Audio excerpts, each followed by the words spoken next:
D'un côté, des militaires américains, de l'autre, des paysans afghans. Tous ont la même mission, vaincre les talibans. On les appelle les Arbaki, plus de 1000 hommes entraînés par l'armée américaine pour patrouiller le sud du district de Marja, qui jusqu'à l'année dernière était un bastion des talibans. Leur point fort, une connaissance détaillée du terrain, essentielle pour avoir le dessus sur les rebelles. On vient du même endroit et on se connaît tous entre nous. On connaît bien les gens et on sait de quel côté ils sont.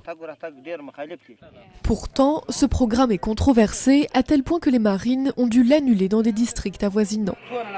Ainsi, ces Arbaki affirment que leurs officiers corrompus ne les ont pas payés.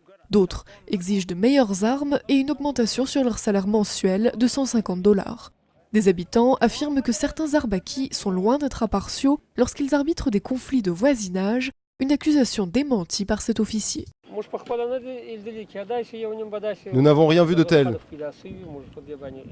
Nous n'avons jamais entendu parler de quelqu'un recevant de l'argent. C'est peut-être de la propagande des talibans. Pour devenir un Arbaki, il faut suivre 18 jours d'entraînement. La formation inclut des cours de sensibilisation contre la corruption, dans l'espoir de professionnaliser cette force locale. Nous recrutons les personnes du coin qui ont des difficultés financières. Nous les formons et ils peuvent continuer de vivre chez eux tout en patrouillant leur propre quartier.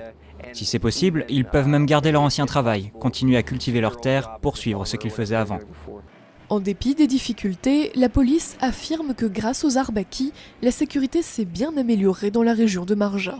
Selon les forces américaines, les attaques ont diminué d'1/5 par rapport à l'année précédente et Marja pourrait être confiée à la police afghane d'ici un an.